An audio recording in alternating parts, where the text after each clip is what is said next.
Hello and welcome back. Today we want to continue to look at John Owen's book, Communion with God. We are in part 1, chapter 3. The focus in part 1 is on our fellowship with God, particularly with God the Father. And what we want to say here, we've been looking at the fact that God is love, and we are supposed to love the God of love. All right? So God is love. He loves us, and He expects, He is working really honestly toward us loving Him. So it's great to say God loves us. But we must love God.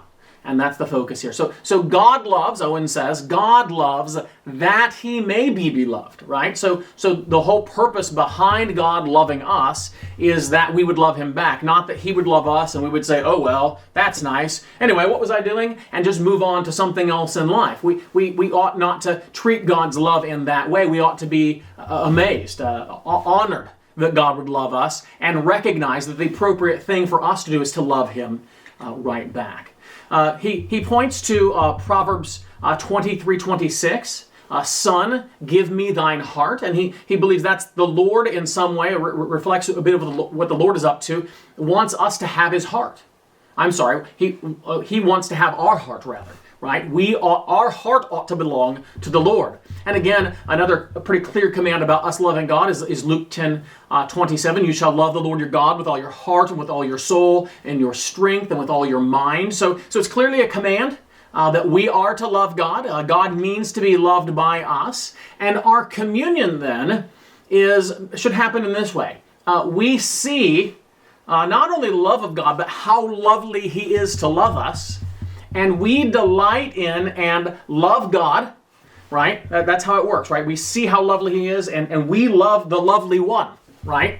Owen says it this way: when the soul sees God in His dispensation of love, to be love, to be infinitely lovely and loving, right? So He's lovely, He's beautiful, and He's loving toward us. We would rest upon and delight in Him as the lovely, loving God, then hath it communion with Him in love. So again, we have communion with God when we see how lovely He is, how loving He is, and we love Him. That's communion, right? That's fellowship. Our fellowship is a fellowship of love.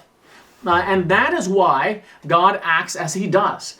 He acts in love toward us because He means for us to have fellowship with Him, right? It begins, Owen says, it begins with the love of God and ends with our love to Him, right? He loves us so that we will love Him. It begins with Him, right? We love because He first loved us, but it begins with Him, but it must end with us loving Him.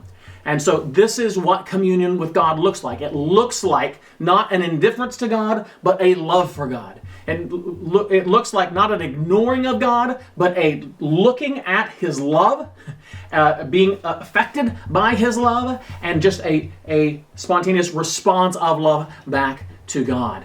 The center, though, as Owen is always wanting to center on Christ, the center of it all is Christ.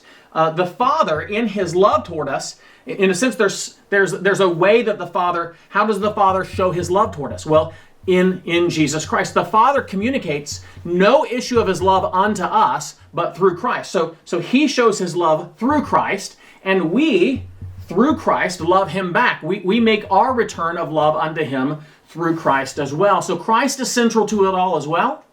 But in the end then, we love God because He is lovely, and we see that loveliness most in Jesus Christ. Okay, so he ends by saying, the saints do not love God for nothing, but for that excellency, loveliness, and desirableness that is in Him, right? So the idea is, God could be a tyrant, right? He could be a tyrant and He just says to you, I've got many commands, do this, this, and this, and one of them is love me, right? And He could be not lovely at all. And in a sense, we would be loving Him for nothing, or at least loving Him so that we don't get into trouble. Yet that's not who God is. He's not a not loving God. He's not an ugly God. No. We love Him because He is lovely, and we love Him because He is loving toward us. Right? And so we see the desirableness of God, and we love Him on the basis of His loveliness, right?